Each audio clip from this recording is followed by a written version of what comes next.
With any dream, the wind won't always be at your back. The sun won't always be shining, and some rain is going to fall. American Family Insurance is like a good, solid roof that you can trust to protect your biggest dreams. With plans that could save you up to 23% when you bundle your home and auto. Also, you can continue to dream fearlessly, no matter what comes your way. American Family Insurance. Get a quote or find an agent at amfam.com. Visit amfam.com to learn how discounts may apply to you. American Family Mutual Insurance Company assigned its operating company, 6000 American Parkway, Madison, Wisconsin. DraftKings Sportsbook is officially live in Ohio. New customers, download the DraftKings Sportsbook app and use code DEFEND to get $200 in bonus bets instantly when you place a $5 bet on anything. That's code DEFEND. Only at DraftKings Sportsbook. Gambling problem? Call 1-800-GAMBLER. 21 and over and physically present in Ohio. Valid one offer per first-time depositors who have not already redeemed $200 in free bets via pre-launch offer. Minimum $5 deposit and wager. $200 issued as bonus bets. Eligibility restrictions apply. See dnkg.co/OH for terms.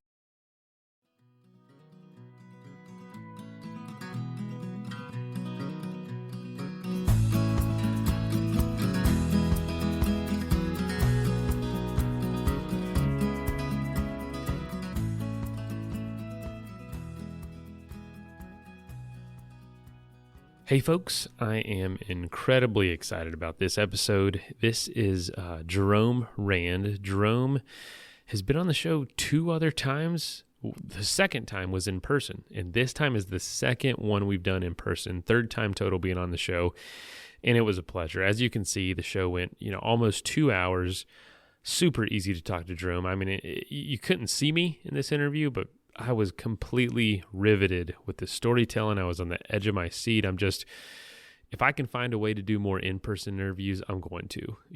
I know half our guests are in other countries or just halfway around the world half the time, so it's impossible. But if there's any way I can, I'm going to figure it out, because it is such a special experience to be able to sit down with the guest and just hear those stories firsthand. You're locked in. So I hope you enjoy this episode. This is such a great way to be able to start the year off. We've got some amazing episodes coming out, so we're really trying to hit 2023 hard, and Jerome is a Hall of Fame ASP guest. And funny story, I think I told this already, when I played his episode, one of his previous episodes revisited a couple weeks ago, I got a call from Jerome like 2 days later. And he was telling me, he's like, hey, man, I'm going to be in the area, in your area. I'd love to sit down again. I was like, cool, man. You must have seen I recently replayed your episode like 2 days ago. He said, no, not at all. So after, a year and a half of not talking to him, knowing he had done other trips, other sailing trips, and then just thinking about him putting up his episode, he calls me 2 days later. You talk about, meant to be coincidence. But the reason he was, last minute came around this area to talk and was here, it was because something essentially went wrong on his sailing experience he just got done with. And this is that story. That's what we're going to be talking about today. And holy cow, strap in, be ready, and for the next 2 hours, enjoy. But also, if you want to follow anything Jerome does, he's famous on TikTok. He's got a great YouTube channel. You've got to see some of this stuff. So I have linked a lot of that in the show notes. Check it out, because visualizing what he's going through in his boat, Mighty Sparrow, and all the adventure, just helps you see what was actually happening. And Google some of this stuff, as far as like the Gulf Stream, some of these areas we're talking about, Google it, because that helps me understand just how crazy some of this stuff is. And if you want to hear anything else from Jerome, he has a podcast, like I said, YouTube, TikTok, Instagram, all that.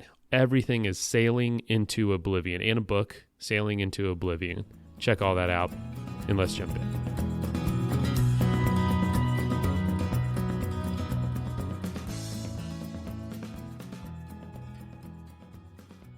I've already hit record just in case you say anything profound before we start, but you're a friend of the show, Jerome Rand. I really don't know the details of what we're about to talk about, or like what actually happened. So I'm excited to hear like what happened. You look great, man. You got you got the beard. Yeah, you got your beard. Yeah. Mine's an adventure beard, which I've always been a fan of since the AT.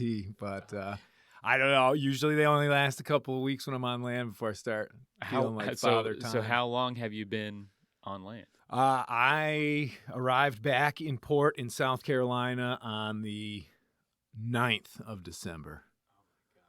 And I had departed Maine November 14th, which is pretty late.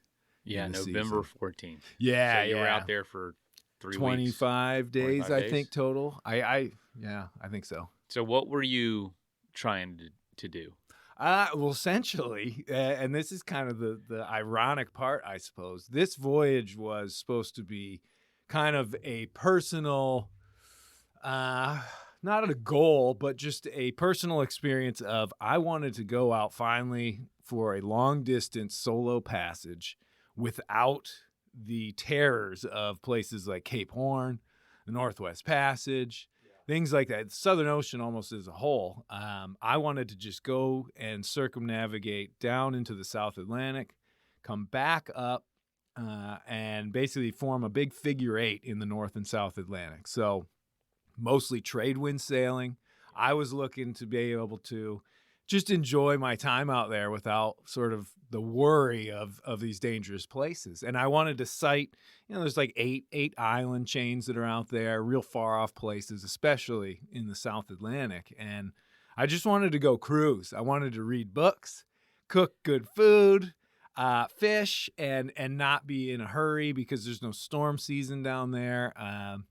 Really, I was just looking to just enjoy a little bit of easy sailing.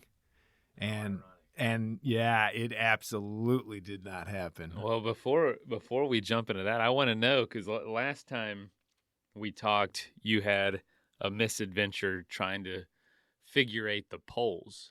Yeah, go around the Northwest Passage, right? And go around the North Pole, and then come back down and do that around Antarctica. Yeah, so that was the 2020 trip. Yeah, and COVID and all fog, that, icebergs, all that, and you had just some crazy stuff. Now, what was really cool about that talk was how much prep went into that. Yeah, you were talking about like the fuel and water and food, and how much it took. Was this?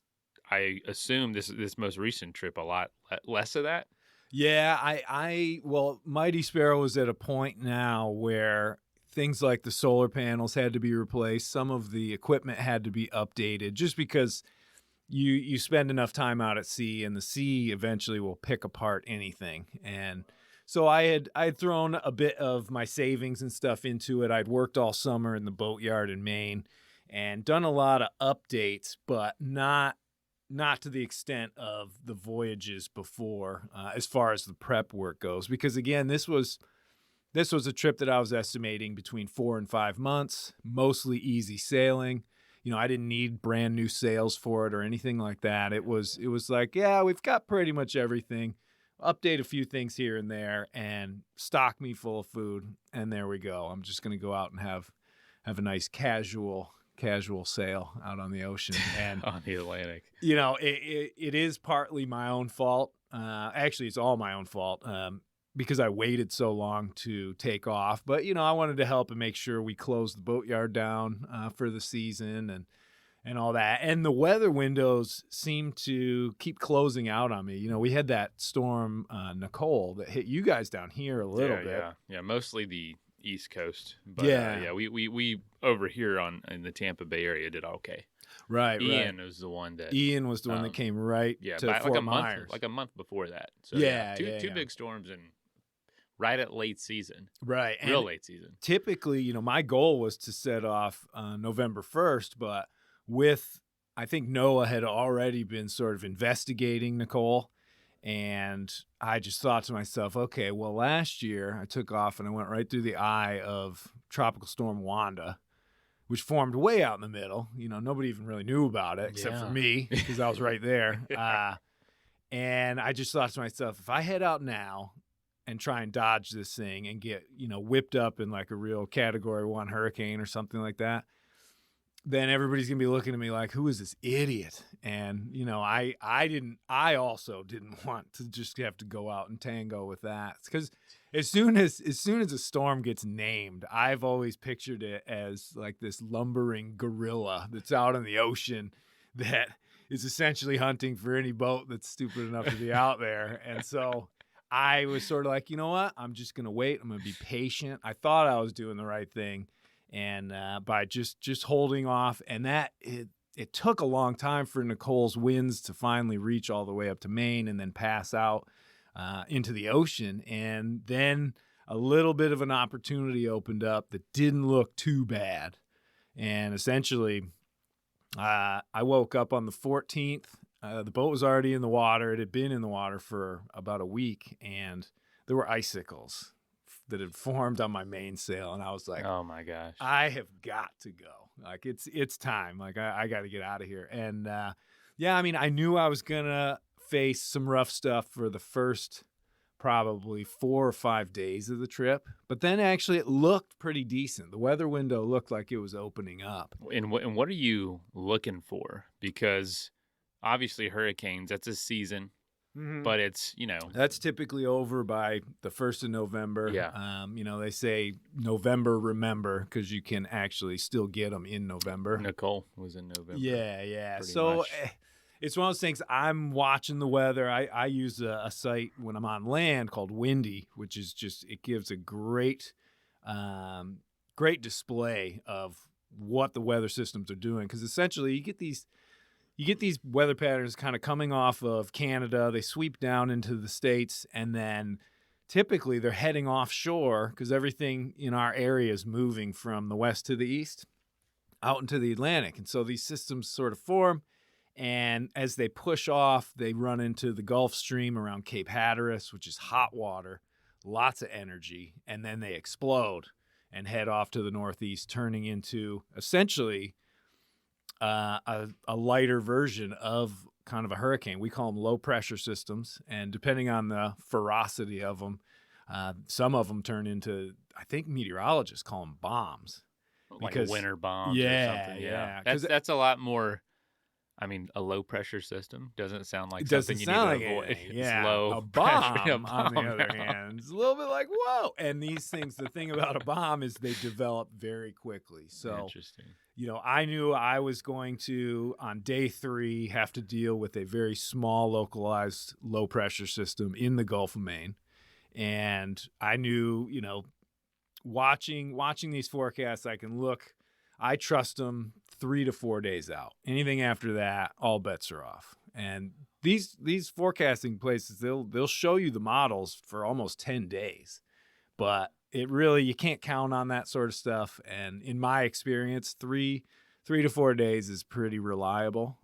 But with these things, they can change because for whatever reason, if they decide to take off and really develop, they can do so very quickly, especially in that area from Cape Hatteras north to, the Gulf of Maine. And so I'm watching these, and I'm watching them all of October. I'm watching, because you see these patterns. And typically you'll get one system that rolls on out, and then you have a couple of days before the next one comes.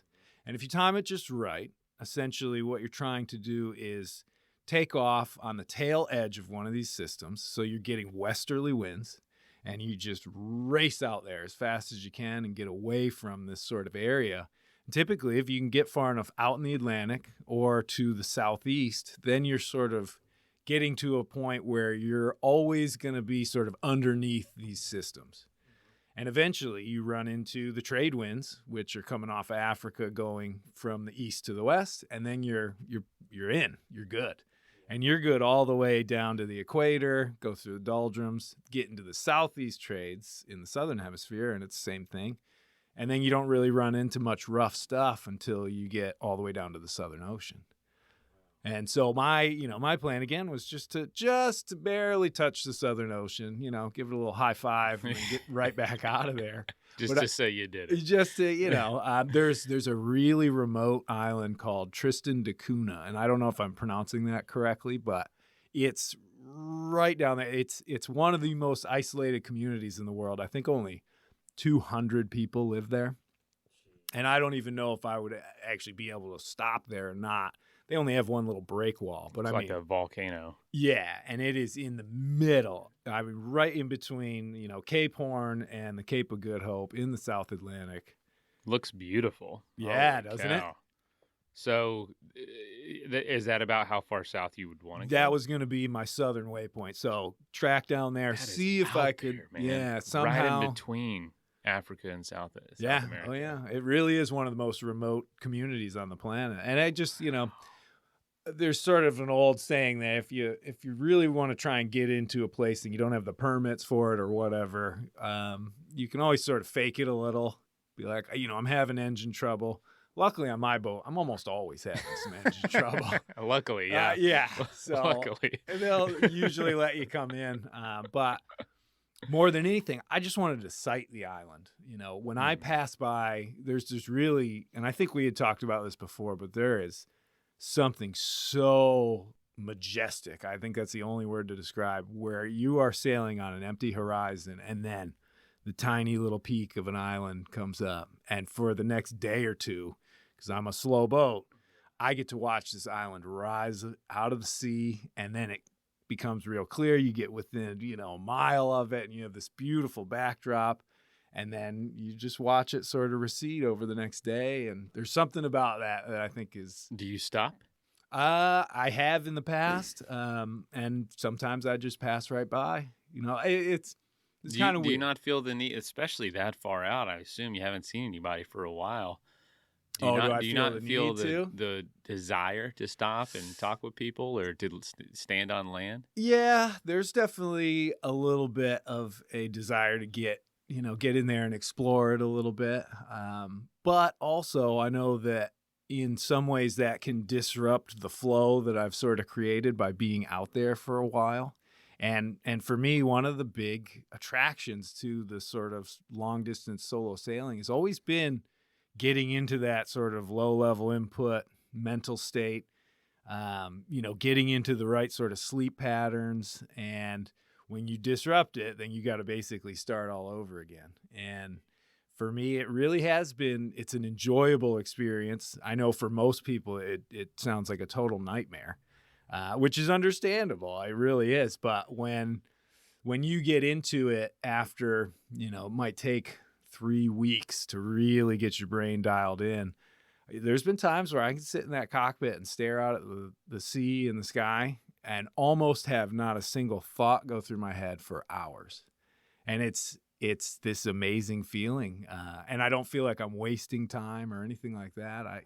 It's hard. I'm still trying to really capture the essence of sort of that brain wavelength that I eventually get into, but I'm working on it. I'm trying to describe it better and better so people can understand. Of course, never experienced anything on that level, but my experience mostly is either backpacking or bike packing. Yeah. And and you hear this a lot from a lot of adventurers, what gets so addicting about the lifestyle is the simplicity and how much it feels, how right it feels. Like it almost feels like instinctual. You get into that survival mindset. Do I have food? Do I have water? Do I have shelter?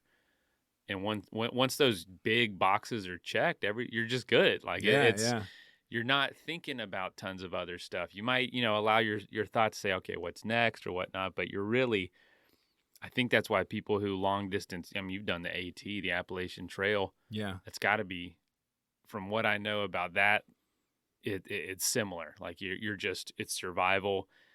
You feel animalistic. Your primal self comes out, and we just don't get that chance in normal life a lot. And I'm sure that level of deprivation is, you can't social deprivation, yeah. Social and stimulus. You can't recreate that. No, and it becomes this. I've definitely talked about it becoming sort of a emotional roller coaster in a lot of ways, and really that's not brought on by, I guess in normal everyday life, it's brought on by the things that happen as you go through your normal day, and phone calls or problems at work or relationships, all these things. When you're dealing with Mother Nature, and that's it. Your ups and downs come from, is it raining? Is it lightning storm all around me? Or is it absolutely stunning and the temperature's perfect? Are the stars brighter than you've ever seen them? Those bring you up to these crazy highs. And then, you do get your lows, but I've always been a firm believer that those highs are exceptionally good when you've had to go through some serious lows to get there. And that was a big part of this trip. I really had to keep that mindset, especially in the first, 10 to 15 days when it was really pretty ugly and miserable and cold and scary. I just had to keep reminding myself, like, when I finally get there, when it finally calms down, it is going to be unbelievably great. It's going to be not only just a relief, but the whole world around me is just it's going to be beautiful, and I can't wait. And so, that mindset, it's hard, you do have to work at it to sort of really dive into it. But after all the experiences I've had out there, for me, it's become sort of just second nature to be able to do that. But yeah, I didn't need it to be that good this time that I had to go through quite so much discomfort and such. But so yeah, I'm sure you were like, okay, it's going to be that much sweeter once you get through this first part. And what you were doing was trying to get ahead of basically the winter.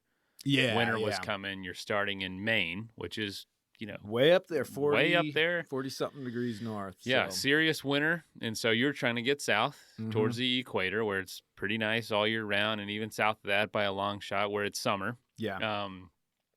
What in all this happening are those winter bombs, those whatever they're called, polar bombs or whatever that you're talking about. What happened?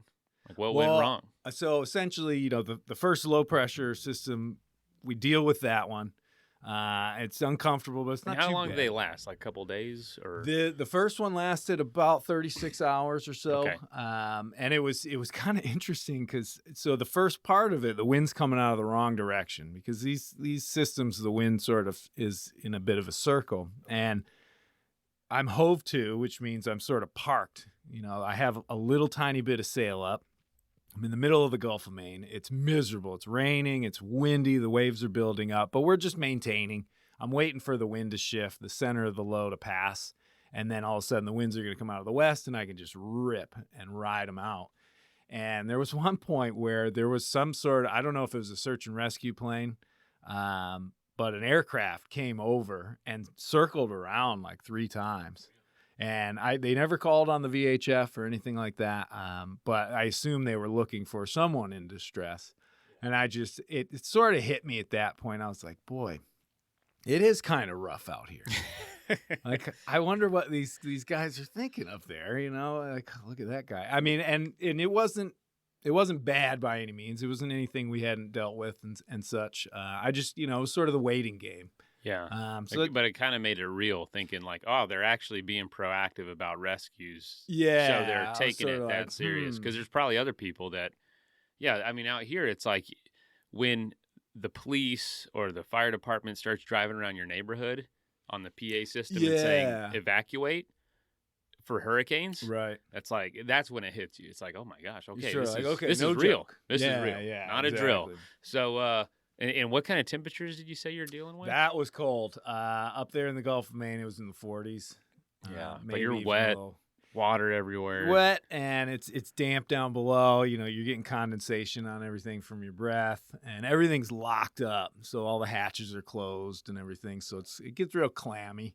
But, the Gulf Stream was only a few hundred miles south of, the Gulf of Maine and Georges Bank, all that stuff. So it was only going to be a couple of days before the temps were going to be in the 70s. I mean, it's an amazing amount of hot water that's coming up.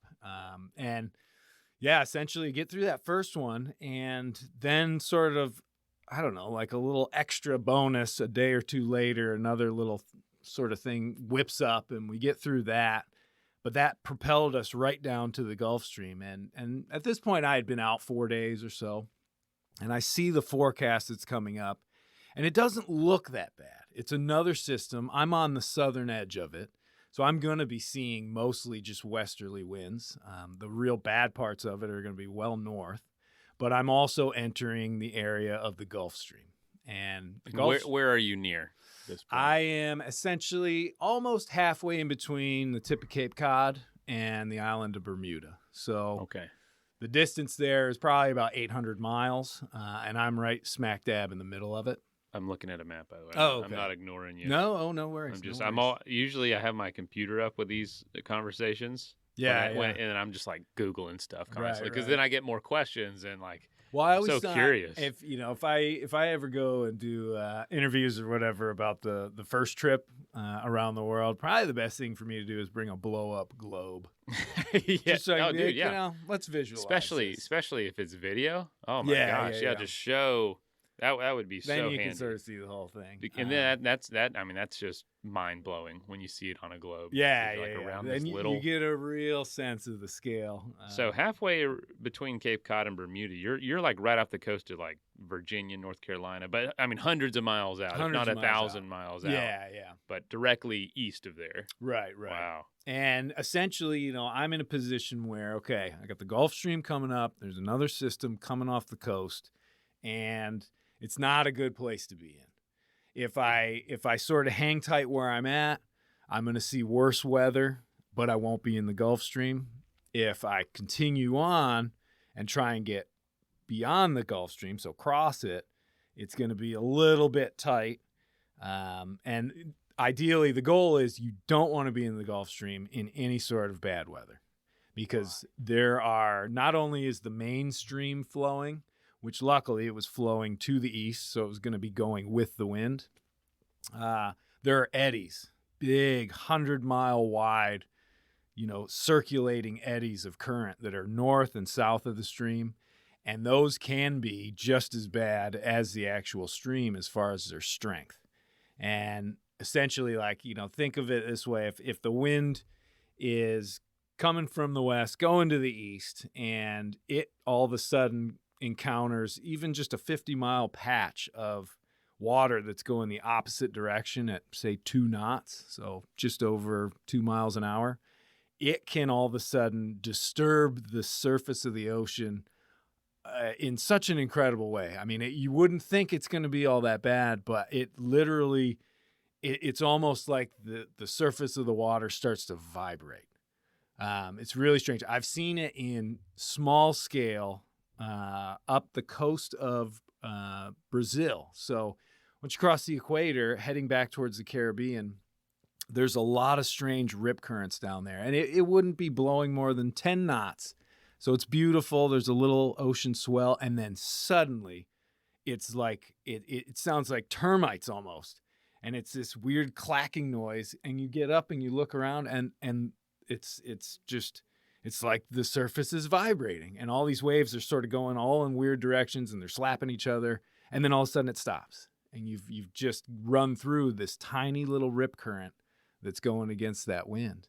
And I always remember thinking to myself, boy, I wonder what it'd be like to see that in like bad weather, you know? And that's why places like the Gulf Stream and places like the Gulf Current in South America are so dangerous, because they're positioned right at this spot where you get the nor'easters coming off the coast of the U.S. hitting the Gulf Stream, and that's wind against current. And then also down in South Africa, you get these big low-pressure systems coming off of Antarctica coming up, and they smash into the Agulhas coming down. And those are waves that can take down ships, no problem. I mean, from their size, like that vibrating can grow to major waves. Yeah, the wave heights will grow very, very rapidly, and then you also have very little space in between the waves. But the real danger, what takes down boats, is what's breaking off the top and tumbling down in front of the wave. Yeah, and normally, out in seas, even when you're in gale conditions, the waves, if there's no current, the swell might build up to even like 50 feet, right? But these are big rolling hillsides. And typically if they break up top, they break, but the breaking kind of falls down the back of the wave. Because it's a big enough mass. Yeah. It's like there's nowhere for the break to go. It just kind of, it's on itself. It's on itself. It sort of breaks, and then, it sort of disappears. And, every once in a while you're going to get an unlucky hit for sure, because sometimes waves converge, and one wave or two waves will sort of come together and make one giant one, which is where you get like the rogue waves and things like that. But you add that current in, and then all of a sudden, those waves are sort of, they're building, but they're going against the water coming at it, which causes them, I think, and I'm not a scientist, I'm just experienced. But then all of a sudden you get this big breaking cap on these waves, just like when they crash on the shore almost. Yeah, because it's the last wave is going back in. Right. There's land there that is working again, so that has to have something to do with it. Yeah, well, and then you can throw in other factors in certain areas where it gets really shallow, and that makes the wave what is really shallow? Steep. Yeah. What is shallow in your the one spot where it gets really dicey off the East Coast is George's Bank. So off of Cape Cod, size of Massachusetts, this big bank that's in the water, and it gets down. There's stories about fishermen being out there and walking around on the bank at like extreme low tides in certain areas, but essentially it can get down to 20, 30, 60 feet. And if you have a big swell rolling in, I mean, that's immediately going to be breaking. People could surf on that sort of thing. Yeah. Oh, and so how far offshore is that? George's is probably, I want to say, only maybe like 60 to 100 miles off of Cape Cod. I'd have to look at a chart to really tell you. But it's a huge area. It's one of the most fertile fishing grounds in the world because it's so shallow that, and it's got this mix of the Gulf Stream coming up and the Labrador Current bringing all the nutrients down. It's really just this perfect little place, which is why it's been, a fishing ground for 400 years. I mean, I was talking to my buddy up in Maine, and he was saying, you know why they call it George's Bank? And I was like, yeah, they named it after King George. He said, no, it's George's Bank because they made so much money off of all the fish that they were taking. And it was true. I mean, they used to say, I think there's a quote in The Perfect Storm where they say, what do they say? That there were so many cod that it would slow ships down, which obviously is a bit of a fabrication, but yeah. So yeah, I'm sorry, I'm going off. No, this is awesome. A little bit. No, this is great. This is great. So, where were you with the storm and what was happening there? All right, so the current and the waves are working against each other, the wind and the current. Well, and that's sort of what you're trying to avoid. And I had the choice, when I was north of all of the eddies and all of the Gulf Stream, but I decided, I was like, you know what? I'm pretty sure with the winds that we have and the forecast that I have, I've got a couple of days, I'm going to be able to get south of the Gulf Stream. So I'm going to be pretty much in a better position when it came to the wind, as far as how strong it was. And then I'd just sort of be able to kind of ride it out, and then I'd be across the stream, and then I'm really in a much better position in the Atlantic as a whole for anything else that comes off. Because there was this sort of looming sense of the sooner I get to the southeast, the better, because if a real serious system comes off, like what they just experienced up there in the past few days. I mean, Rockland saw 70 knot winds coming out through the Gulf of Maine. That's the sort of stuff, you're just hoping you survive. I mean, it's crazy. But in any event, so I made the choice. I was like, okay, the forecast looks good. I think I can do it. And with this trip, one of the cool changes that I had was instead of just downloading the wind on my computer through a sat phone, I was actually able to use a new program and a little it's like a satellite Wi-Fi spot called an Iridium Go. So I was able to download not only the wind, but I got the currents as well. So for the first time, I could see the Gulf Stream in real time out there.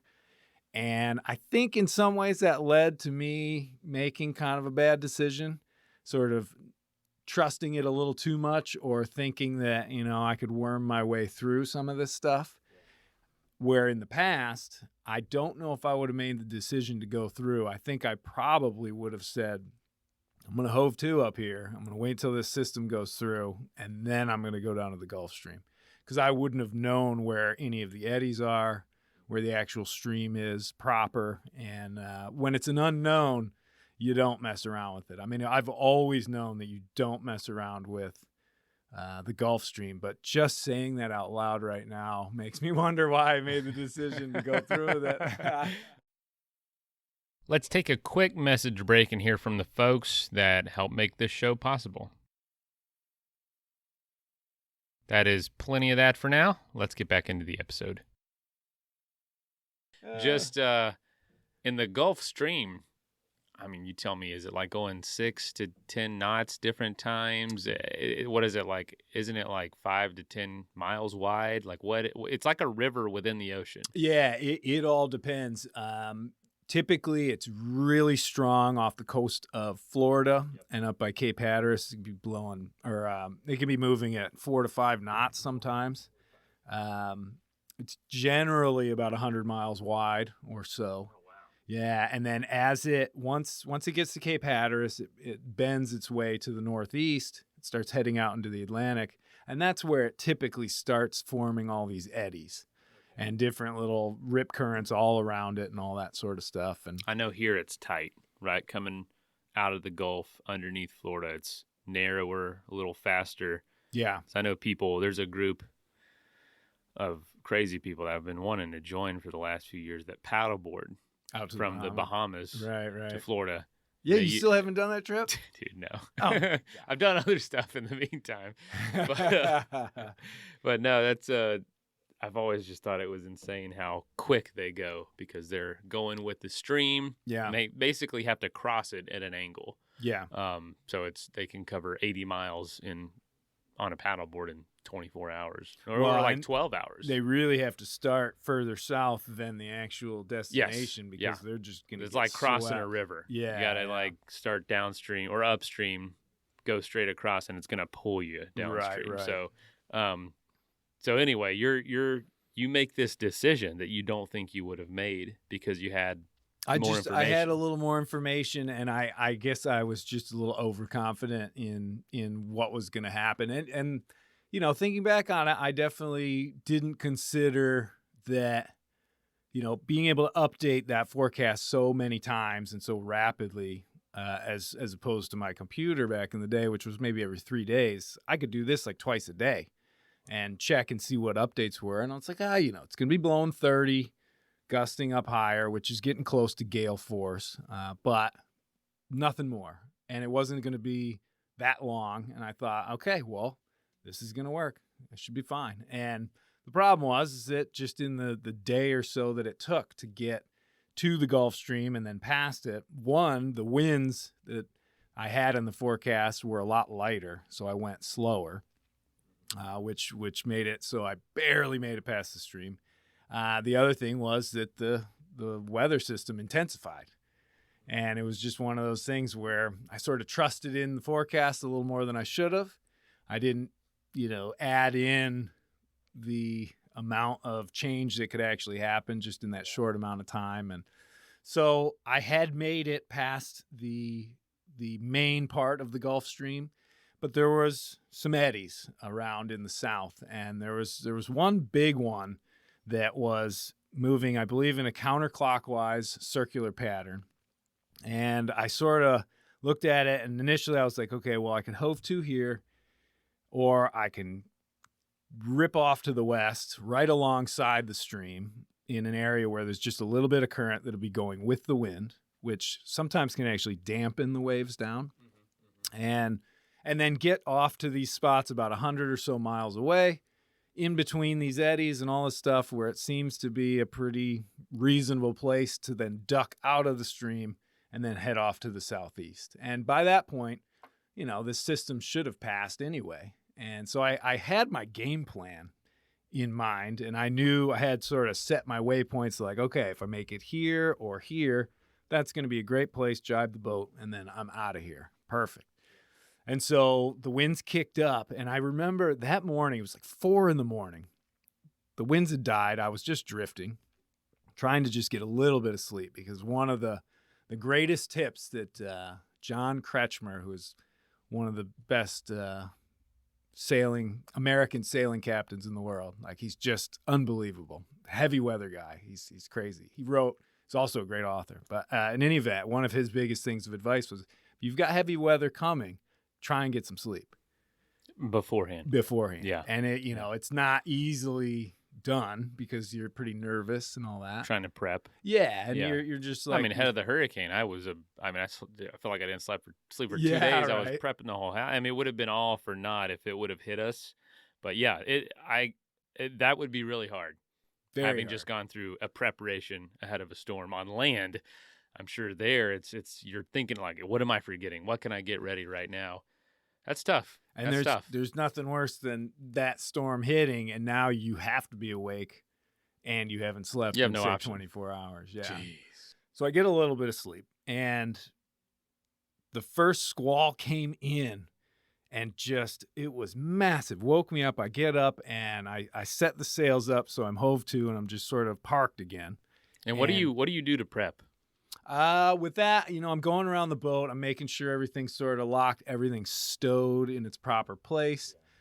This wasn't going to be an exceptional thing as far as the wind speeds and all that, so I wasn't too worried. I wasn't in Southern Ocean lockdown mode where like hatches are screwed down and things like that. I was pretty much in, I don't want to say casual mode because I knew I was still in a bad place, but everything that could move, I thought, was pretty much locked into place or lashed down. And big squalls come in, and it was so crazy because the wind or the rain after the first squall, like once it stopped, there was still this crazy noise going on off in the distance, and it was a wall of wind that was about to hit. And I've experienced that once before in my life, but this is it's still dark. It's 4 in the morning. It's like that scene from Interstellar. Yeah, right. This wave coming. It's just, and I'm hearing this, and it's getting louder. What does it sound like? It sounds like you can hear breaking waves in the distance. It's just that sort of white noise. And is that what they are? Is that what the noise is? Essentially, the wind was so strong, and it was just coming in this wall. So as the wind got over the sea, it was just causing everything to like break, and they were small waves. It was very calm before this. Of course. Yeah, I know, calm before the storm. But essentially, we get hit by that wall, and I'm hove to for probably 2 hours, and it gets light. And my plan at that point still was just, I'm gonna park it here, and then I started just thinking to myself, I've got to go east anyway. I'm actually in a good spot. I update the weather forecast. Everything looks okay. And I think to myself, yeah, let's rip. Let's go with this. We're going to get about 130 miles throughout this day and into the night. And then we jibe, and then we're out of here. And go with it. Go east, with it to the east. Yeah. And you had just come west, right? You were headed west? No, I was just basically parked. From the previous few days, I'm headed due south. Just trying to get to the stream and then across it and then away from the eddies. And it's hard to paint the picture of what the stream looks like just verbally. And what I would always recommend to people is to go on windy.com, which is the weather site, and you can go onto the side column and you can click on currents, and you look at the North Atlantic, and it'll blow your mind how much water is moving in all sorts of directions out there. Wow. But in any event, so I decide, you know what, we're just going to go and rip, and I'm going to go get a bunch of easting in, as they call it, make my way out into the Atlantic, and then peel off. And the day just sort of went on, and it was awesome. I had a teeny little bit of mainsail. I'm ripping downwind. We start with small waves that slowly start to build up a bit, and we're surfing waves. And to be honest, it was a blast. I spent more time on deck than I had in a long time in those sort of conditions, just because we were just sailing fast, and it was fun. And, it's still early on in the trip. So it really was, it's the sort of stuff I like, to tell you the truth. I'm looking at it right now, the Gulfs. Yeah, it's unreal. Oh, yeah. It's unreal. Helps you visualize. Yeah, sure. exactly. So it went well. It was going well. It's going well. Did you feel like you were maybe through it? I was expecting another day of this, one more crazy night, and then I was going to be in happy land, lighter winds, starting to cook good food. I even made a comment on one of the videos where I was actually talking to myself that day, and I was thinking about just how big of a breakfast burrito I was going to actually make the next morning. So I was just planning all this stuff out, and it was getting a little more wild. Now and again, a squall would come through, and late in the day, one squall came through that was pretty intense. It blew pretty hard for only the first 10, 15 minutes, but it was up there. It was like steady 35 knots, which kind of feels like a bit of a punch in the face out there. And it was sort of like, okay, I may have to sort of change my sail plan a little bit, go from the mainsail to more of a storm jib sort of thing. But then it passed, and it left in its wake some bigger waves. So we started getting a little more powered up, not out of control, but moving pretty fast, getting close to a time where I might have to make a few different decisions. And essentially, that one of the decisions that I made, and I think everybody would be proud of me, was to put on my harness and tether into the boat. What made you do that after what you went through? It just felt like it was the right sort of conditions for it. Plus, I was spending so much time on deck. Oh, right. Normally, I'd be down below. And is that a common thing to do? Clip in? Yeah. Yeah, very common. Okay. So I didn't know. For me, I hadn't ever done it on the boat before, which is very uncommon because you get in heavy weather, you typically want to be sort of tethered in. That way, if a big wave does come out of nowhere and hits you broadside or whatever, you don't get knocked overboard. Yeah, but it's all done. It's all, you fall over and that's it. The game is over. That boat is going to keep going. Yeah, you can't stop it. It's not remote controlled.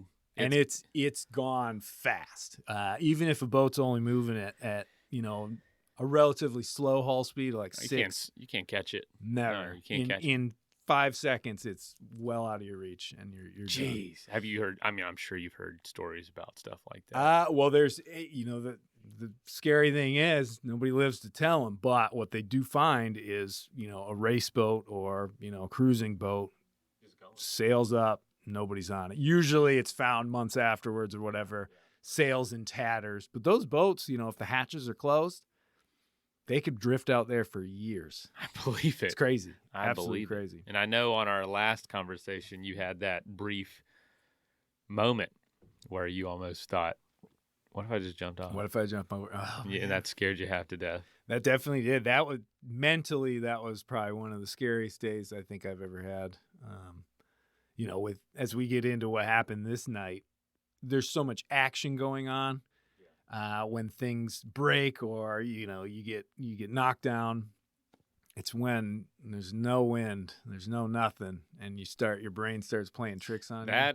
That conversation, it was a moment of it seemed like a time of just almost like you were out in the desert wandering, but on the ocean. It was a really. Anyway, we'll link. Listen to the 2-part series that we talked about last time, and that last trip that was going to be insane that didn't go to plan, but amazing stories. Holy cow! But all right, so you harness in. So I'm harnessed in, and I'm still enjoying it. It's a very visceral experience of like racing down these waves and squalls coming in. And it's warm. That's the nice part. So south of the stream, now it's like 70 degrees. It's no longer 45. That makes it a way better experience. And day eventually turns into night. It's still blowing. It's blowing a little harder than it was forecast to. But again, nothing too crazy. Now it's a pitch black night because it's overcast and it's raining. And that always adds to sort of the fear factor of things out there because you just can't see. Can't see any. Boats don't have headlights or anything like that. I had my nav lights on up top, which sort of illuminates a little bit, but for the most part, you've got headlamp on, but you're turning it off just so you can sort of see the hand in front of your face. And essentially, hours go by, things are okay. We're moving really fast. We're almost to the point where I'm gonna turn and head down away from the stream. All I had to do was jibe the boat, which is take the mainsail and swing it from one side to the other, change your course, and you're good. And I went down to just try and get a little bit of rest. I'd been on deck. I'm pretty tired, wind burnt sort of thing, sunburnt, all that stuff, because you even get sunburnt when it's cloudy. And I'm fully geared up. So all the wet weather gear is on, my headlamp's still on, life jacket is on, everything is there, and I'm just lying in sort of the secondary bunk down below. And I think only 15 minutes went by before I heard the rumble start, and then just the boat lurched up, and then the boat lurched all the way over, and then it all happens very fast, but it kind of feels like it's in slow motion. The next thing I remember is just being piled on top of by everything from books to cushions to food to a table to a lee board, which is just a big plank of wood that I was using. And I am completely buried, like completely.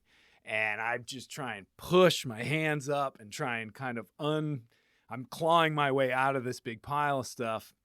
And I walk along the side of the boat because we're still probably at 120 degrees angle as I'm trying to make my way to the companionway. And I know we've just done some serious damage. Like, this knockdown was way worse than any of the other ones that I've ever had down in the Southern Ocean, or those. There was typically a breaking wave that hit us, and the impact was like a bus or a car wreck. So it's like bang, a huge noise. This was a rumble, as if the wave started to break directly underneath Sparrow. We got picked up and we tipped over and then rode the falls down, and then hit the surface of the sea. And I get up there, and I'm just, the first thing, I'm just like, this is going to be bad. And I'm thinking the mast is probably gone. And it just, those few seconds of trying to get to the companionway, which was all, the hatch boards are all in, it's all locked up. We did get a lot of water through, but not a ton. And so water's not like in a movie rushing in. No, there's to no where you're holes. like going Yeah. down. The portholes didn't get shattered. One got very close. Most of the salt water that was in the boat at that point came from the head, so the toilet, and the two sinks that are on the boat. Those just emptied right over everything, and then a good amount sprayed through the little gaps in the companionway. But other than that, it's it's mostly food and all this other stuff. But I get up there and I'm scanning around. I first look. You're looking outside now. Yeah, headlamp on. And the boat's still sideways. No. At this point, the boat has already come right back up. Westsails are literally like, picture a rubber duck in the water. I mean, they don't want to be upside down at all. There's so much weight in this keel, and the sort of canoe shape of a Westsail just makes it so it just wants to come right back up. And first look back, Mongo, my best friend, my life partner, he's on the back of the boat. I'm talking about the wind vane. Okay. All right.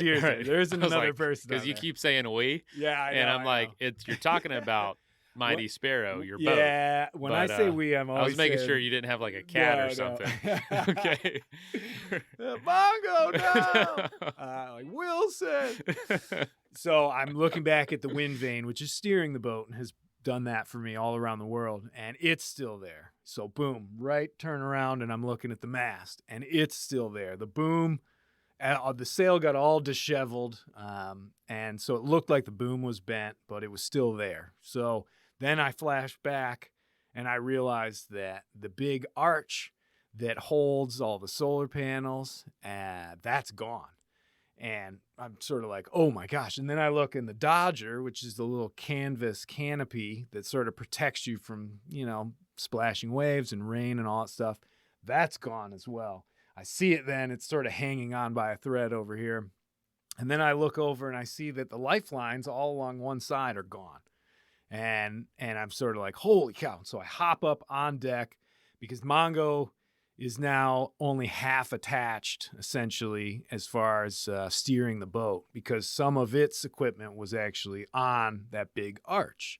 Yeah. And I get up there, and again, I'm still fully kitted out, and I clip in, and I look, and I see that all this stuff is still dragging alongside the boat because it's connected via the wiring for the solar, and then all these little lines that were tied off and things like that.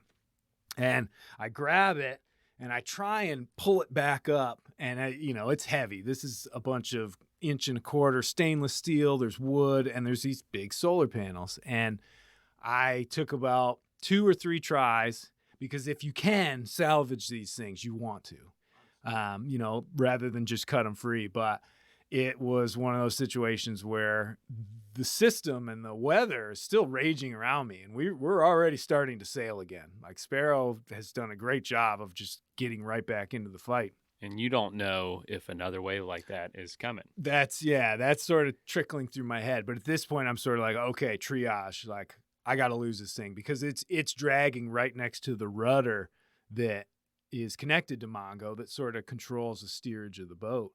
And the last thing I want is for this to do damage to that and then have to hand steer through the rest of the night. This is all happening just before midnight. And essentially, for whatever reason, and this is where it gets a little weird, I have this really sharp buck knife that was given to me by my uncle after the trip around the world, and it's got an engraving in it and all this stuff.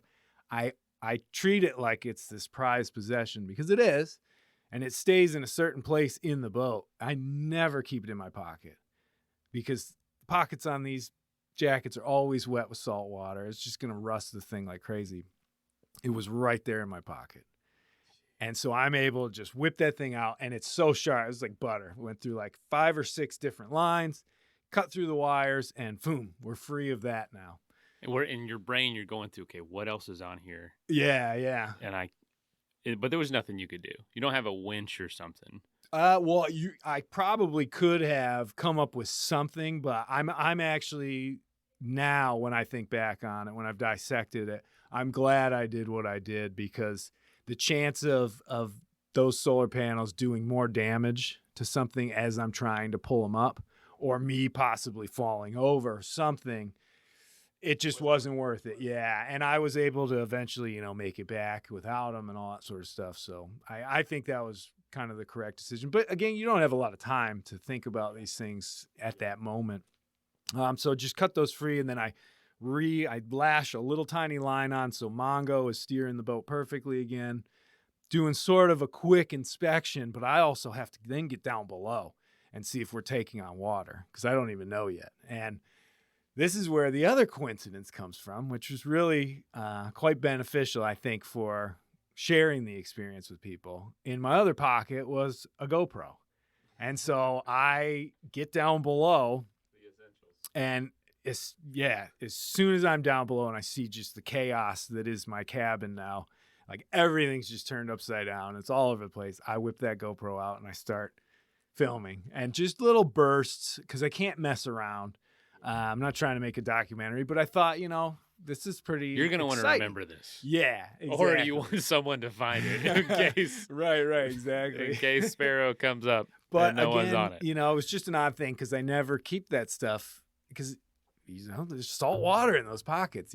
I always have these places for these things. But in any event, so it's down below, and I'm checking the bilges, and I'm trying to make sure there's no water coming in. All the portholes, which are glass, they're all good.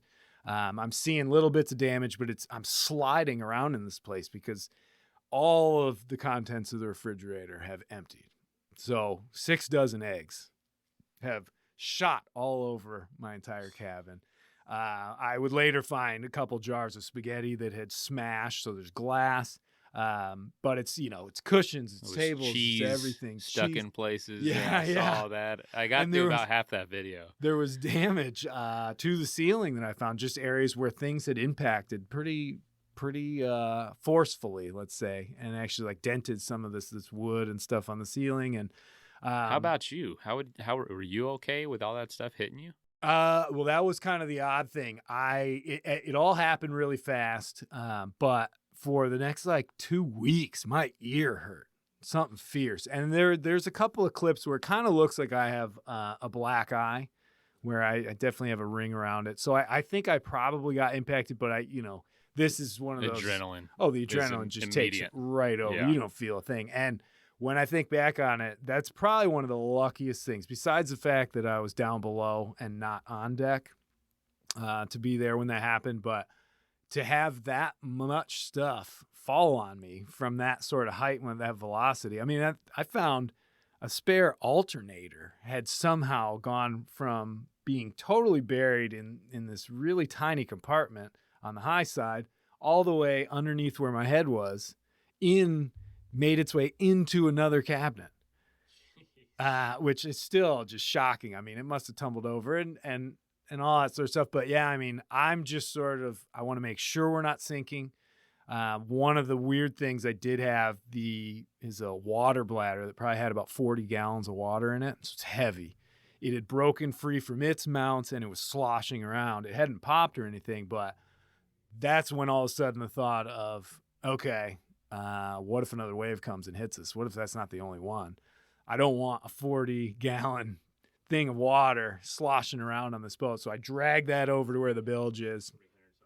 Yeah, slice it open, dump it in there. There was already probably 20 or 30 gallons of water in the bilge. Well, probably not that much. I shouldn't say that. There was probably a good 10 to 15 gallons. And your bilge wouldn't have a problem pumping that out. No. Well, and but I had to, before I dump that water in, I want to make sure I get the sequence right. Dump that water in, and I think I was about to go and turn the bilge pump on, and that hit my brain, and I was like, batteries.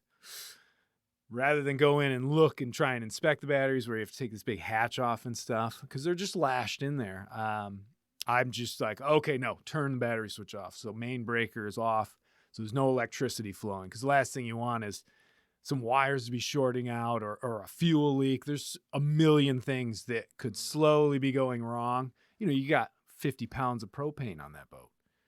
You know, there's a lot of things. I'm not thinking of all these. All I'm thinking is, turn the battery off, because I have a manual pump that I can just go and do by hand. Okay, I was going to ask. Fill up the bilge, and then you can still pump it out. So I had to get back on deck and pump that out really fast, because with a bunch of water sloshing around in the bilge, you can't actually tell if there's more water coming in that easily. Okay. So the idea for me was, okay, pump it all out, and then I'll keep an eye on the bilge, and we'll get a good idea if anything else is coming in. Luckily, because it's a Westsail, super strong, there wasn't any other areas where water was coming in. So it had all come through the sinks in the head and through the hatchway with the initial wave, and that was pretty much it. And then at that point, now it's sort of like, okay, what do I do? It's midnight. It's dark. It's still blowing out there. No electricity. And I'm just in this position. And that's when I start really thinking, like, boy, is it going to get real bad? Are we going to start seeing big monster waves like that consistently? And luckily, we didn't really, it wasn't like one after another, like the sea state just had erupted.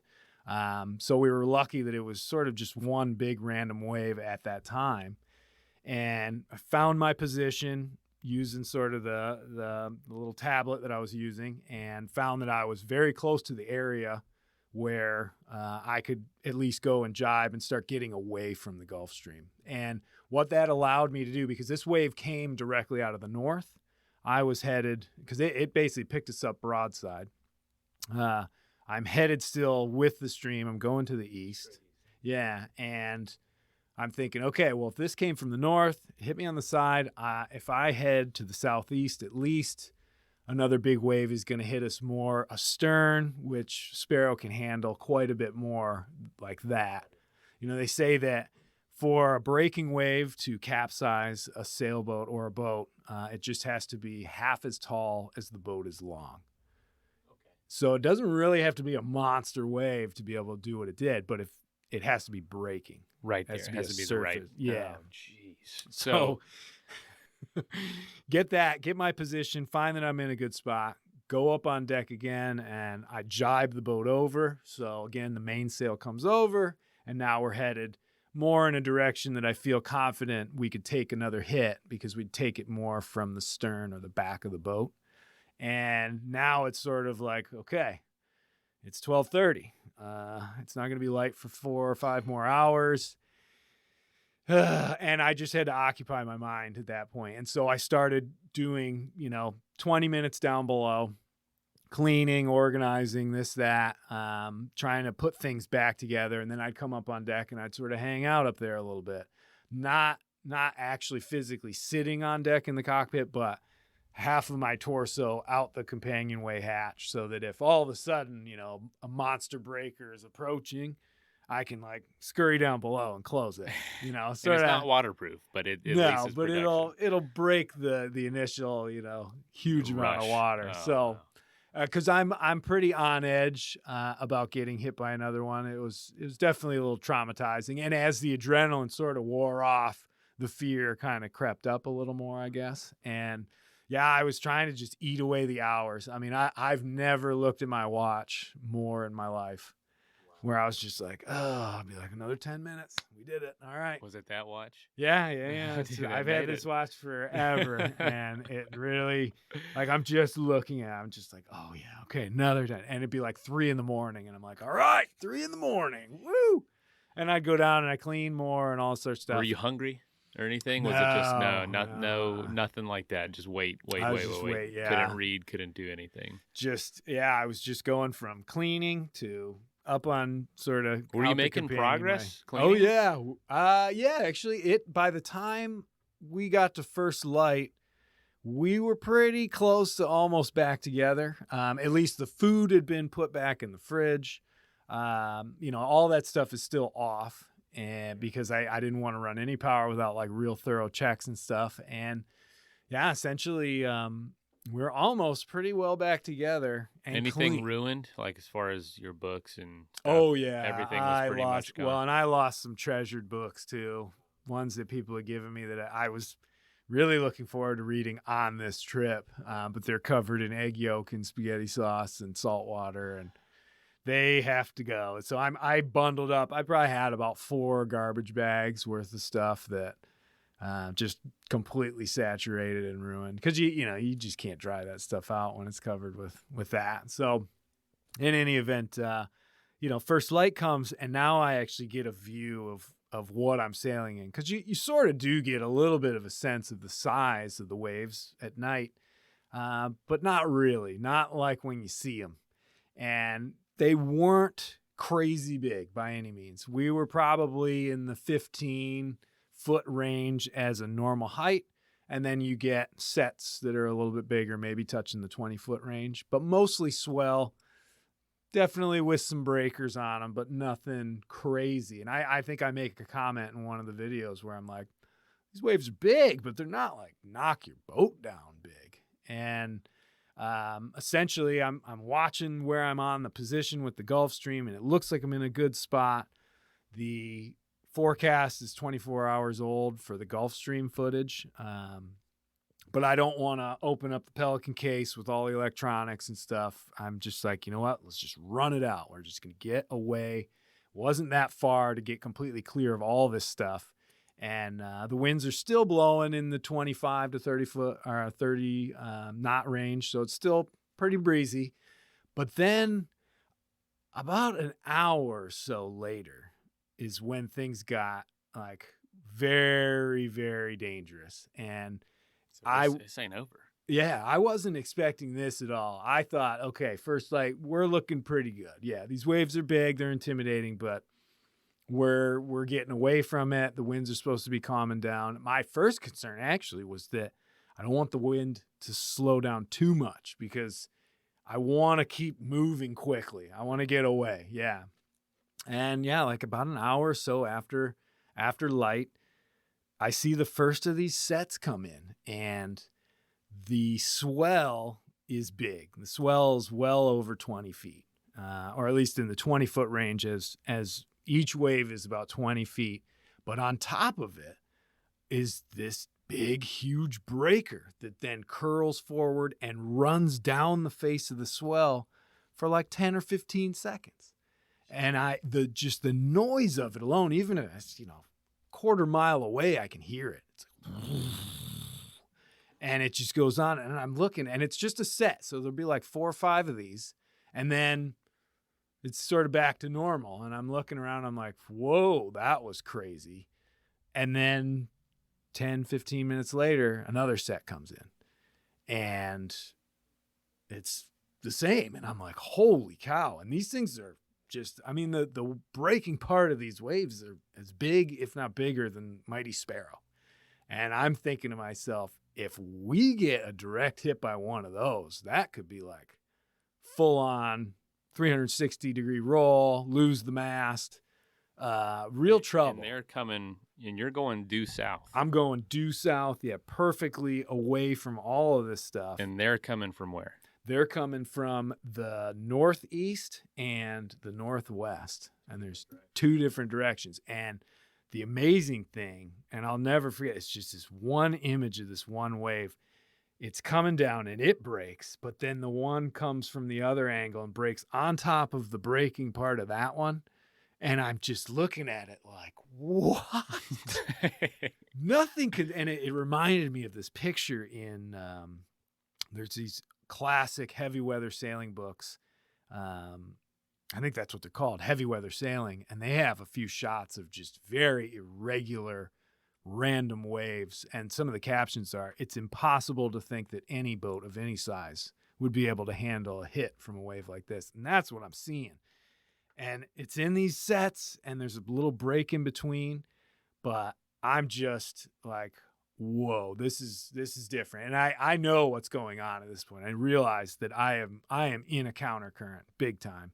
And these waves were probably generated, the swell at least, in another counter current further away somewhere that I hadn't even considered. I was like, as long as I'm not in an eddy myself, then I should be okay. Well, if there's eddies all around you, these waves are still being created, and eventually they're going to find their way to you. And that, I think, was one of the biggest mistakes or oversights that I really had in this whole situation. Yeah, essentially. And I knew at that point, I was like, it is a roll of the dice whether or not we make it through with our mast or make it through this at all. All right. So if you can, I mean, these are within sight. Like you can see them. Yeah. So within, I don't know, mile or two. I don't know. When you closer got than that. brought up to the top of the wave, you could see for miles. And then you'd be down below and you see one wave, the next one coming. And the wind is even blanketed. So we were, for one of the first times, kind of struggling with that, where you get down below and all of a sudden there's no power in the sail. And then as you get picked up, all of a sudden you feel the brunt of the wind again. And it wasn't blowing like, yeah. But ideally, when you're dealing with these situations, you want the boat to keep moving so that, if it starts breaking behind you, you sort of skitter off in front of it. Some people would say that's probably not a great idea, and it's all up to the person in the boat. I sort of listened to an old-time sailor called Bernard Moitessier, who learned through experience that with his boat, if he was trailing things behind him to slow his boat down in really heavy weather situations, it made the ride very bad and dangerous. And when he cut him away during this one crazy gale, all of a sudden he unleashed his boat, and now his boat could just take off and skitter away from these breaking waves. And it was like the biggest lesson he's ever learned in his life out there. And so I've adopted sort of that same ideal. With a name like that, sounds like he knows what he's talking about. He's like literally the Captain Nemo. Bernard Moitessier is he's a legend among legends as far as solo sailing goes. Yeah. Sounds like it. Oh, yeah. I don't know anything Totally. about him. Absolutely. We've had some legends on the show. Lynn Party. Oh, yeah. We've had Lynn. She's a legend. We've had her on the show. The greats, man. The greats, yeah. You. Well, so if one of these waves, hits you, your mast breaks, what do you do? What do you do in a sailboat? The mast breaks, no electricity, maybe your batteries don't work, you don't know yet. Right. What do you do? Well, luckily I have never had to deal with this, so it's only theory. Okay. But essentially from what I'm told and what I've read, if you lose your mast off of a boat, so it's still going to be connected via all the wiring and everything that's holding that mast up. If it's actually still connected and close enough to the hull where it's banging into the hull, you need to get rid of that mast as fast as possible. Or if you can, get it back on deck. I've heard both situations, but it has to be done very quickly because I mean, it's like a telephone pole, isn't it? I mean, it's a big you're old not gonna pick it aluminum up. thing. Yeah, I mean, I've heard stories about people salvaging stuff, huge things. Usually it's with like a full crew of people. So solo sailor, you're going to want to try and get rid of that thing, or at least get it into a position where it's far enough away from the boat. But that's where, you're either cutting the wires or you're pulling the pins, because the last thing you want is that mast to get picked up by a wave, punch a hole in your boat, and now you're sinking. So that's a number one first thing. But you have to consider that once you lose that mast and you're not sailing anymore, you are just a bobber out there, and these waves are still coming. That's the thing, is there's never a pause button to the surrounding weather you're in. And so all this stuff has to be done on a boat that might be pitching 30 or 40 degrees on either direction, constantly. And so, to think that you might be able to just go around and like hammer out all the pins and let it go, it's going to be clawing your way around on a ferry or, a Ferris, like a fairground ride. I mean, it'd just be insane. So yeah, at this point, for, again, one of the first times in my life, I grabbed the emergency grab bag, which has my EPIRB. It has some supplies in it, things like that. And I put that at the base of the companionway stairs. There's also like a couple of gallons of water. And then the life raft is already in the cockpit. It's lashed down, and I have my knife so I can undo that. So I'm just sort of getting ready.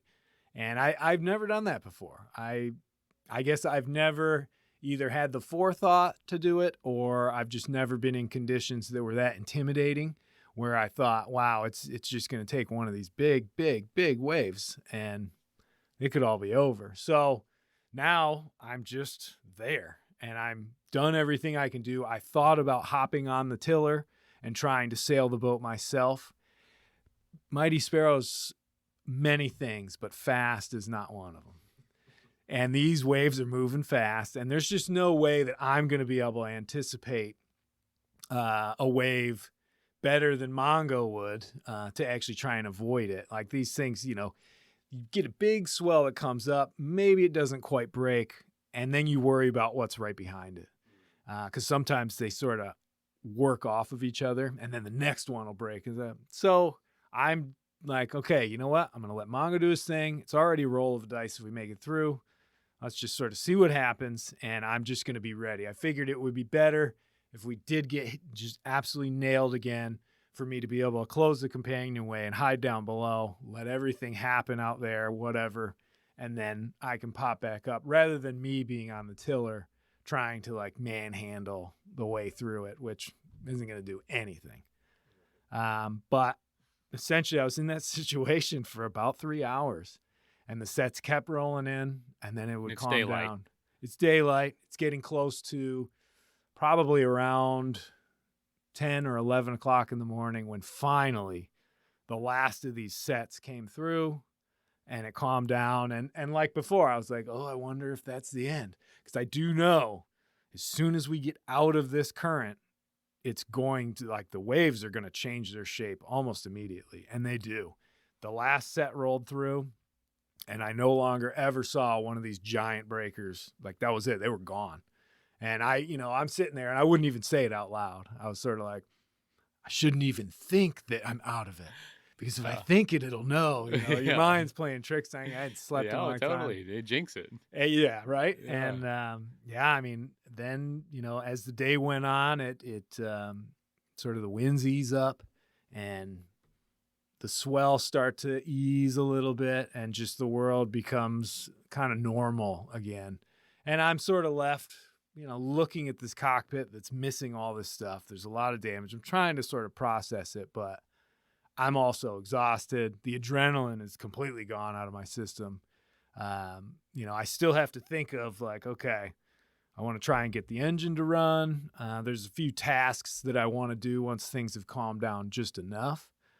But mostly I'm sort of like, I just need to sleep. I need to get like an hour at least to just sort of let my brain just pause for a little bit. Yeah.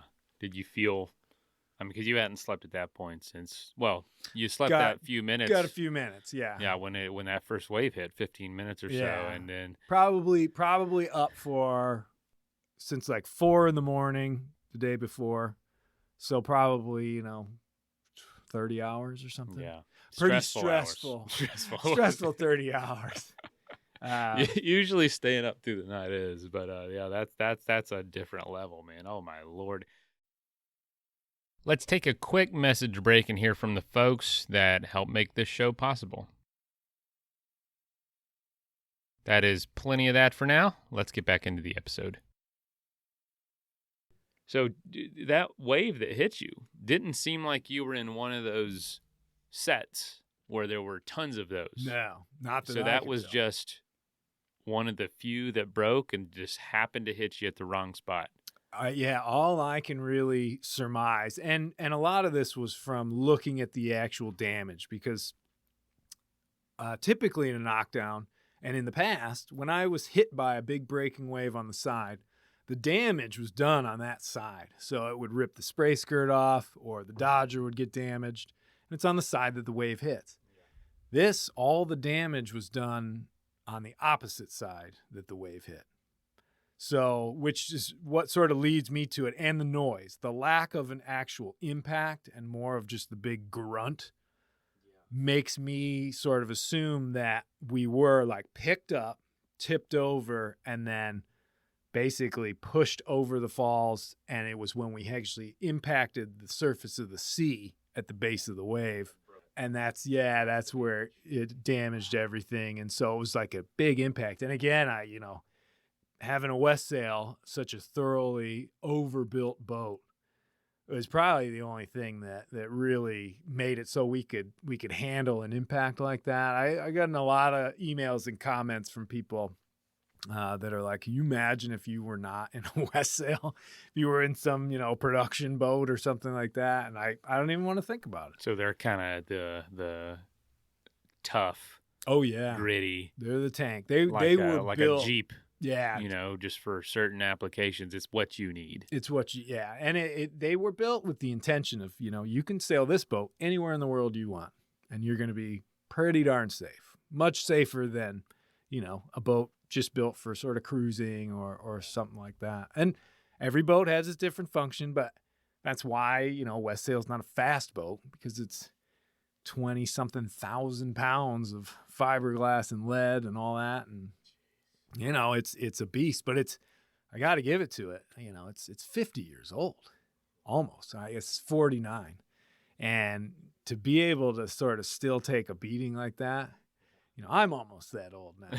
And I don't know if I can handle it. Yeah, man, from the 60s. Yeah, that's just about, 70s, early 70s. So holy cow, man. So what after that? It calmed down. I assume you got a little sleep? I was able to, yeah. And it's kind of funny that, so I get a little bit of sleep late in the afternoon. Was it quality? No, not really. I mean, I was a little shaken up for sure, but I'd had a scotch, pretty strong one, to help with that. I had contacted my family, which was definitely important. And it was hard too. It was emotional, just to text, because I'm sort of thinking of them on the other end. But were they aware of anything happening in the morning? So I normally shoot a text off to them at 8 a.m, just to my mom real quick. Just, hey, how's it going? It's all good.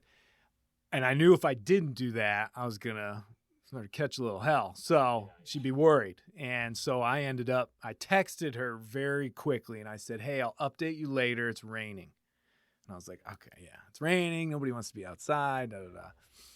Yeah. Meanwhile, I'm in this just chaos, and I think maybe good on you, though. Maybe I'm good on you. Well, yeah. I mean, I've had enough experiences out there where I'm really scared, and I tone it way down when I update the parents, and because I don't want them to worry. As worried as I am, we got to try and protect them. I put them through enough just by doing this over and over again. Yeah.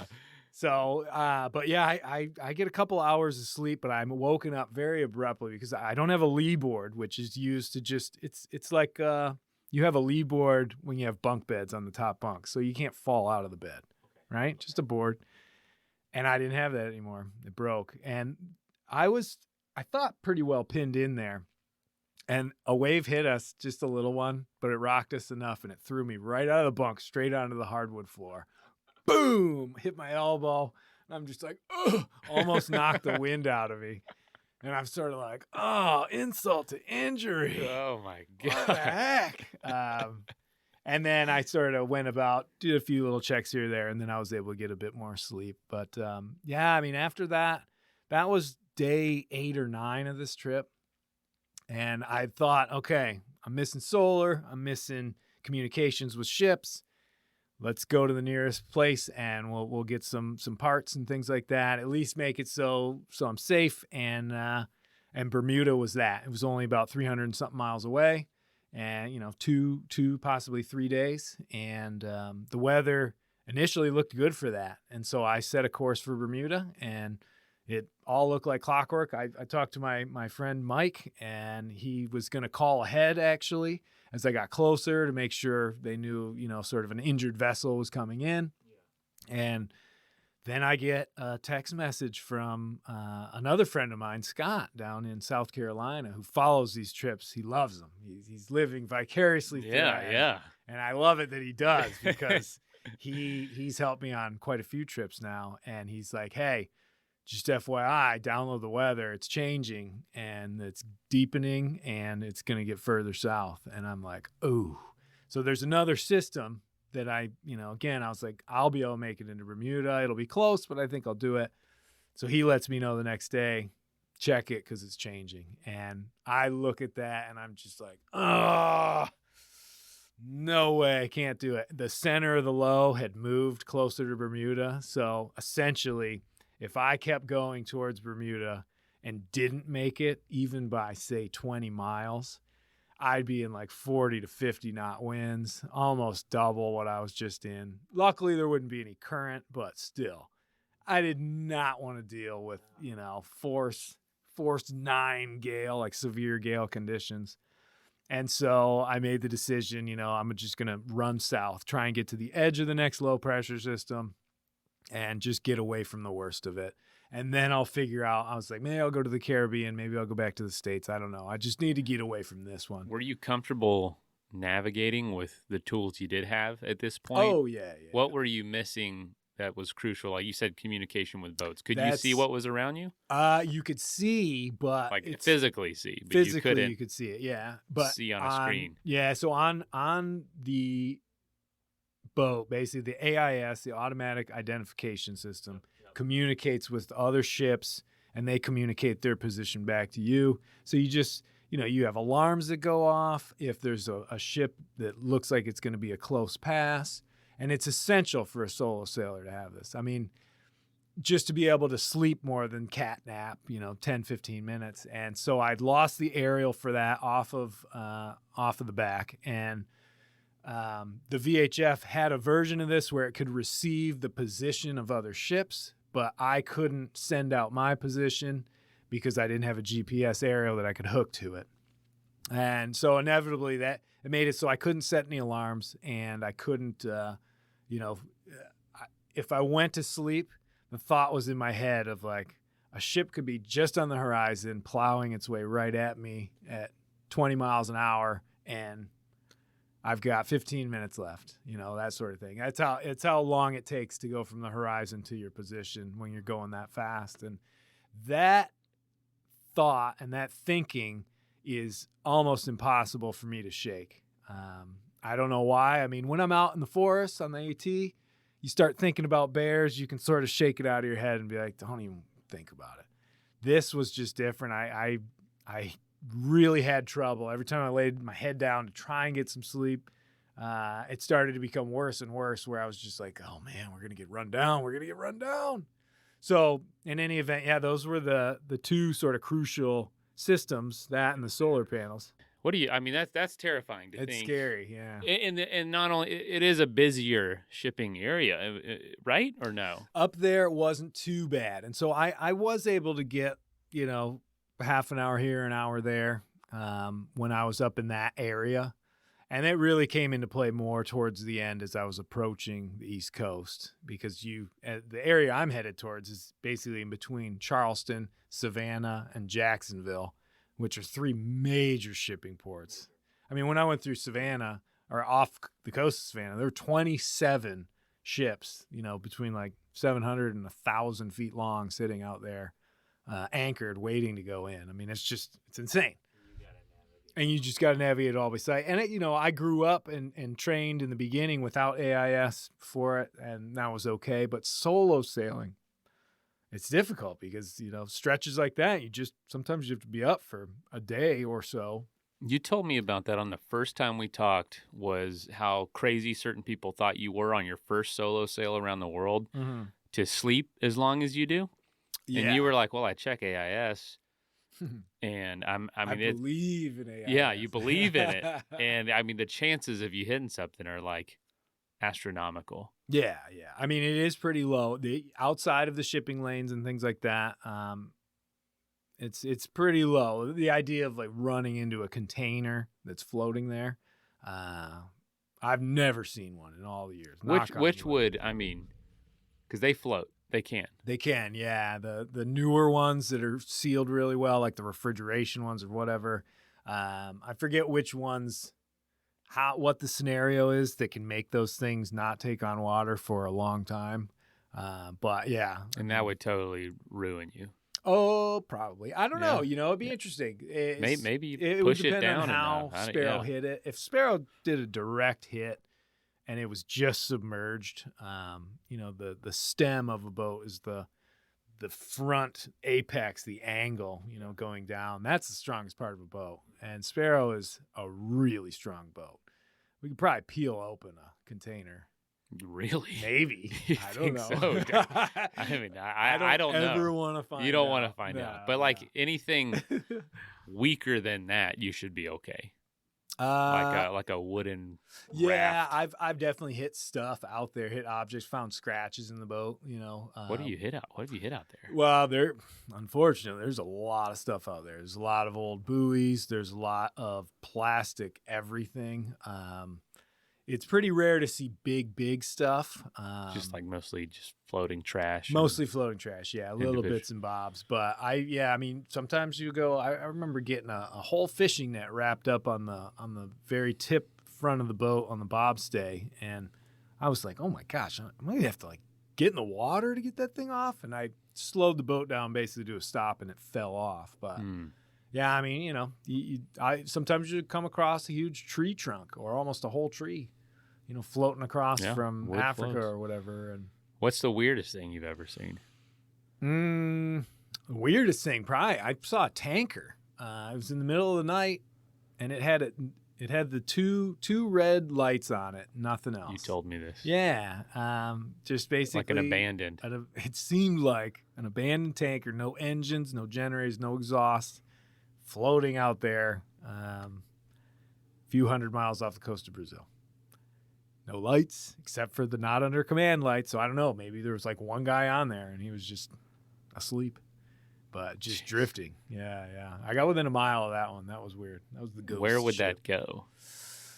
I can only assume they were just in a pattern where they weren't able to get into port for a couple of days and they just decided to drift out there. I don't know if it's that unusual for that sort of stuff to happen. So there were possibly people on it, yeah, I would think so. Just waiting, reserve, maybe not. I mean, it might have been one of those things where they're like, you know what, just let it drift there for a while, and I doubt it, but there's been weirder things. I'm sure. Right. Wow, man. So, all right. So now you decide to go to a port on the East Coast. Did you get that? Yeah, so essentially, Bermuda's a no-go. I scream south, have some of the best sailing I've had on the trip. We're going fast. I'm pushing the boat because I really want to get away from him. The calmer weather, the better at that point. I just needed a break. And we ended up getting hit by the edge of the system, and it was pretty wild, but it wasn't anything like what we went through before as far as the waves, because we didn't have the current. It was wild. It was fun. I had some pretty good video of that too, but get through that one, and then I'm like, okay, maybe I'll go back to Bermuda. still only a couple hundred miles away. Now I'm sort of southeast of it. And then a cold front comes down that's reaching almost across the whole Atlantic. It's blowing 30 to 35 for 2 days. And that makes it so I can't go to Bermuda because I got to go north, and now it's coming down. So I'm thinking, okay, let's just use these winds and we'll try and rip back to the States. Go through that one. That one was pretty ugly and unnecessarily it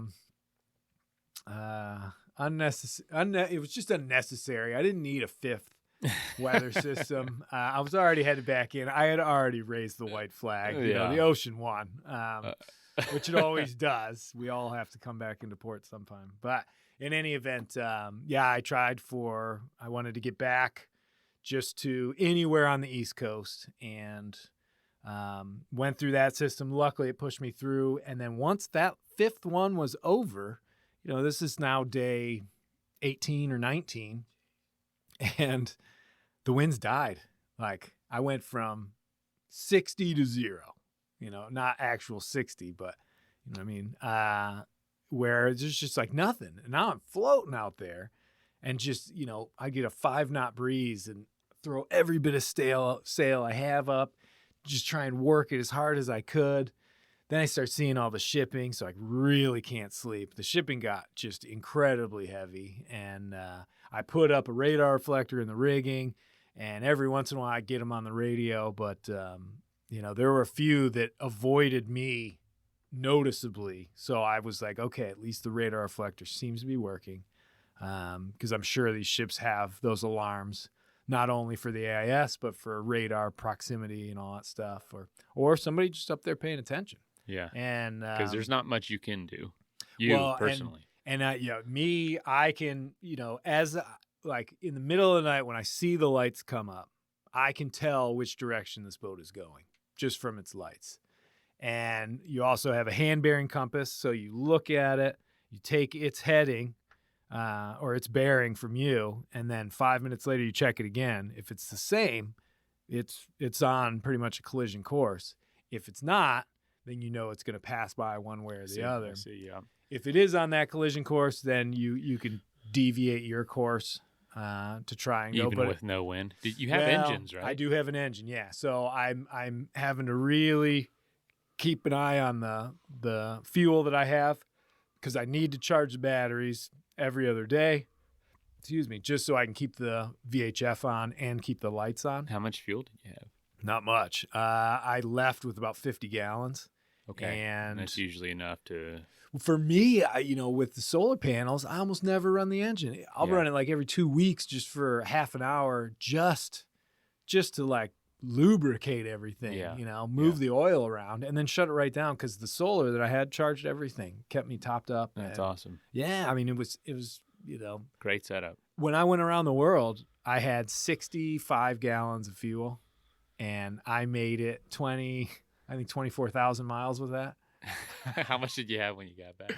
Oh, 0. I ran out in the South Atlantic. Yeah, I didn't plan that one out very well. So you didn't make it. You just... No. You did make it. I did make it, but not with any fuel.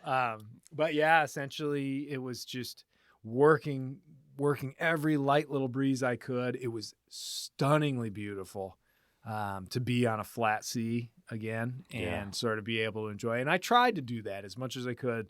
You know, even though I was pretty exhausted and all that sort of stuff, I was doing, 10, 15-minute little cat naps here and there when I could, mostly during the day. And then at night I'd be up. But luckily the stars were out. It was warm. The moon was out as well. And so... Do you listen to anything, or are you just out there paying attention? Oh, yeah, I'm listening. Jamming tunes. Okay. Listening to podcasts. I like to have the old Adventure Sports podcast downloaded. Hey, good plug. I like it. What music do you listen to out there? Oh, anything. I have such a random array of just everything from modern stuff to old Calypso to Bob Marley to Grateful Dead to the Beatles to, anything. Yeah. I have Dolly Parton, Me too. It's great. Yeah. I'll crank Jolene at full volume and I'm a happy guy. But yeah, so I'm enjoying it. I've got plenty of food. All the supplies are there and everything. And that's, So I guess there's that peace of mind. yeah. And Water, nothing was damaged with your desal the systems. the two big water tanks I still had. I think I got back, and my water lasted me another at least like almost 10 days Wow. in South Carolina. Like Yeah. I didn't put any more in. So why choose South Carolina? Well, that for me, as my brain sort of got more and more fragile from the sleep deprivation, the stress, I was Oh, definitely sad that I'm on this working boat with all this food and all this water, and I have to go back in because I'm missing these things, and I've had this, and I want to be able to thoroughly check over the boat as much as I can. I'm sleep deprived. It's been stressful. And South Carolina was a place that I've been to quite a few winters over the past few years, and I had friends there. That was the key. I wanted to return to a dock that I had, where people know my name and I'm friends with them, and I was able to pull in, and there's a group of maybe 5 or 7 people that I've known for years, and to have that for me was like a goal and a want and a need. I could have pulled off in St. Augustine or Jacksonville and gotten off the water maybe 2 or 3 days earlier. But for me, the weather sort of, it made it so I could get up there, and it was just like, I want to pull back in where there's friends that'll have beer and pizza waiting and good company and smiling faces and hugs and all that stuff. And, I always miss that stuff when I'm out at sea, for sure. But I think when you have sort of a bit of a traumatic experience, that's when, you really do start reevaluating how important relationships are and friendships and things like that. And at that point for me, I was just like, yeah, I want to go back to where my friends are. I need them bad. And I was really they were there. glad. Yeah, and they were there. Yeah, and it was great because I was such a wreck by the time I got in.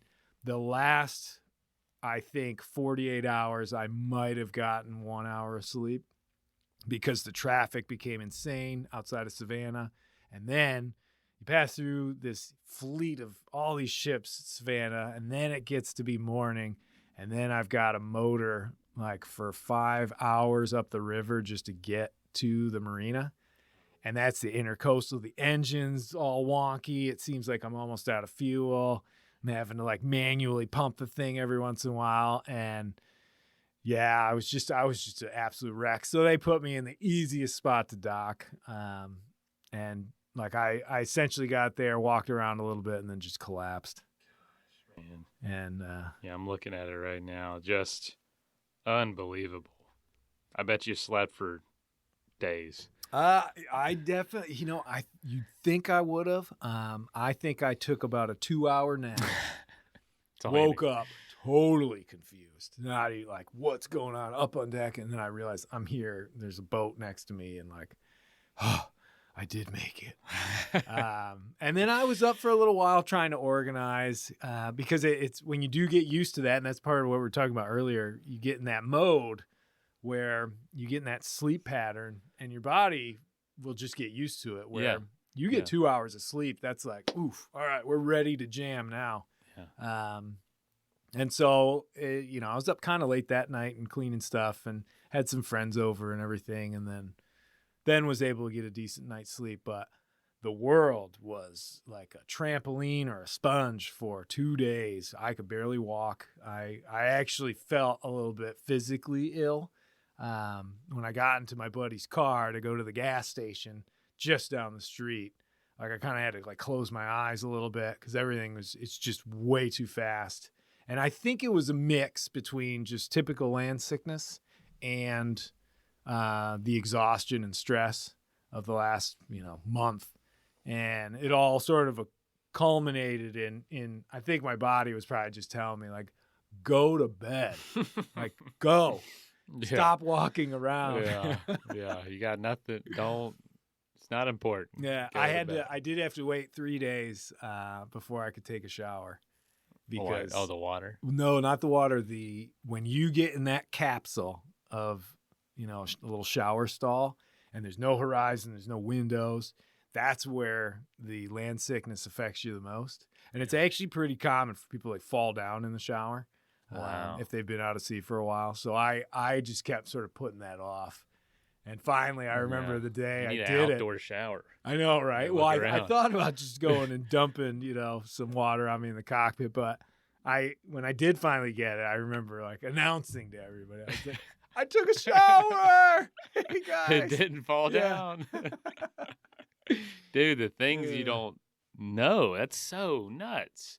So what a surprise to be home for Christmas. That was, I that was really cool to be able to sort of slide in with time to be able to get down here and see my parents and my brothers and my sister. And I'm glad there was a little bit of time, because for that first week that I was back, even just calling and talking to people, I kept sort of getting on the edge of like breaking down. When I would describe some of the stuff and when I'd watch some of the videos and things like that. And so it was definitely a bit of an emotional, traumatic experience, I guess. Did that surprise you? Yeah, because, I've been through a lot out there. And the one difference with this trip and, being in the Southern Ocean is that the Southern Ocean, there's no rescue. I was, within a few 100 miles or 400 miles of land the whole time on this one. And, that's rescuable. It's the North Atlantic. There's a lot of shipping. Had I gotten in that life raft, pretty much 99% probability that I'd probably make it. Southern Ocean, there's not one single second I think that I would survive in a life raft down there, especially doing it alone, not in some sort of race with other competitors. I mean, I only saw 4 boats in 4.5 months down there. And those were like right next to New Zealand, Cape Horn, and Good Hope. The rest of those oceans are just wide open and cold and scary and miserable. So it was just strange. I don't know why. And I think I'm forgetting what the question was. No, was it being home for Christmas? Right. I don't know why it was just so emotional. Yeah, it was just sort of strange. And I think more than anything, it gave me a long time to really just sort of think just about what's important in life and your perspective on things, and just everything. I think when you have an experience like that where you think maybe, hey, this might be it. I don't know. I think you're never going to be the same. And I don't think I'm the same anymore. I know this was just a month ago. This was so recent that it might be hard to capture it all with how you're feeling right now. But how do you think it will change you long term? I don't, as far as the sailing goes, I don't know yet. There's part of me that wants to fix that boat and head right back out there just to make sure, I don't lose that confidence. But then there's part of me that's like, well, maybe we'll wait until the winter closes down and I'll just worm my way up the intercoastal back to Maine this year. I don't know. On that one, we're just going to have to sort of see. I'm hoping that I don't lose my sort of confidence for offshore solo sailing. Mentally, as far as just living my life, I think it just is a bit more reinforcement for me to make sure that doing what I want to be doing, not putting up with too much BS, making sure that I cherish every moment that I've got with, friends, family. It's so amazing how you can get caught up in all these things that really don't matter. And then all of a sudden you can get in a situation where everything really matters. And then you sort of you look back and be like, I got mad because that guy took my parking space. Boy, could have died out here. Yeah. But I was really mad about that parking space. And It's hard, and it's one of those things too, because I like sharing my experiences so much. It's hard for me because I'll see people getting worked up. It's the holidays, so people are already a little worked up over the littlest things, and I'm sitting there like, seriously, Let me tell you're mad about that. The package is a day late, and it's like.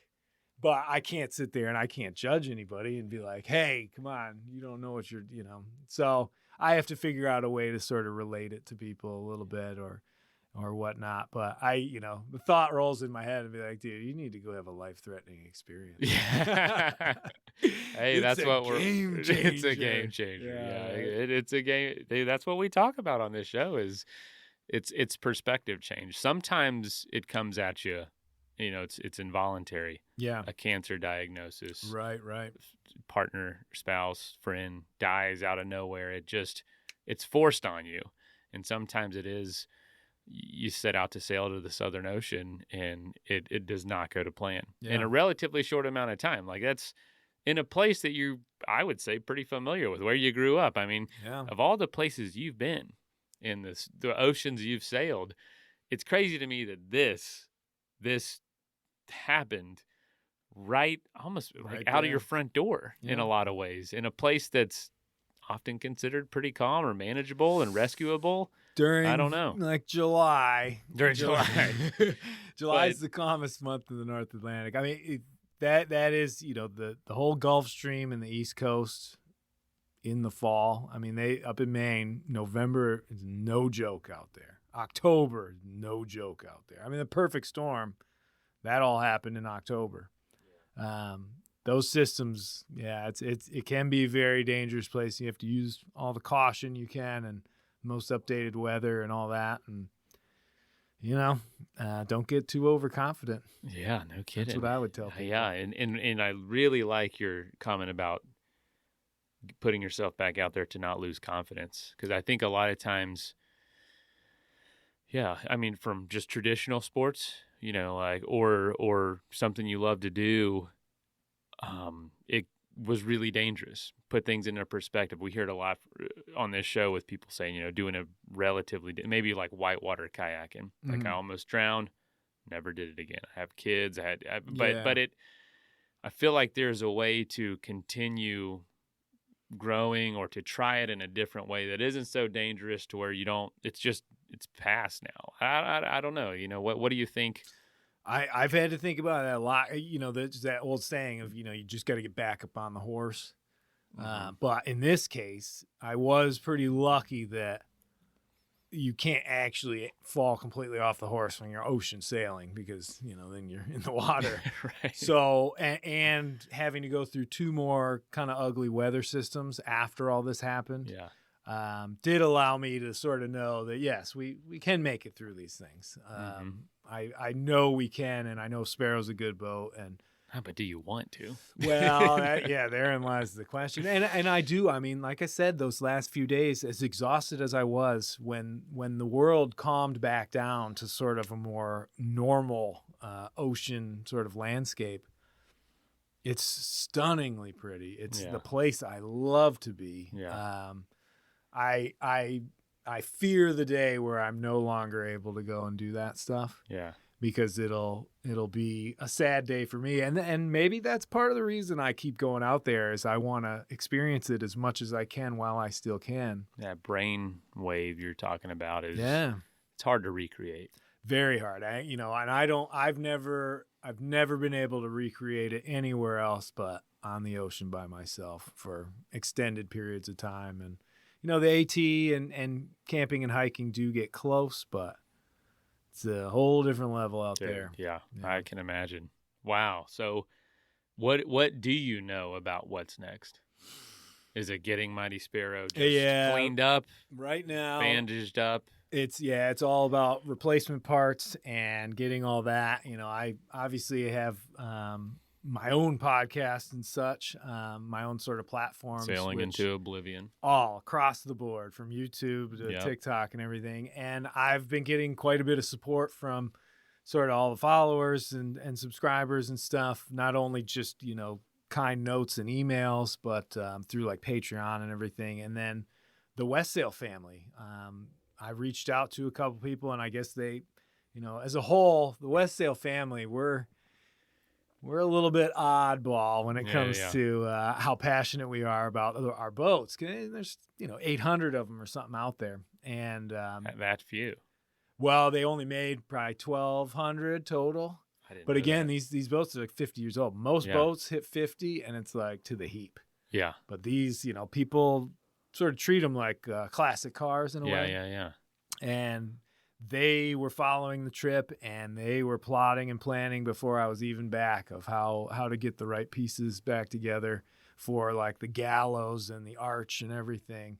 Wow. And do so hopefully, voluntarily, and just sort of send them out. And it just the amount of support that I received when I got back is just mind blowing. And I hoping to be all piece her back together over the winter, because I would think I'll end up going to Maine again.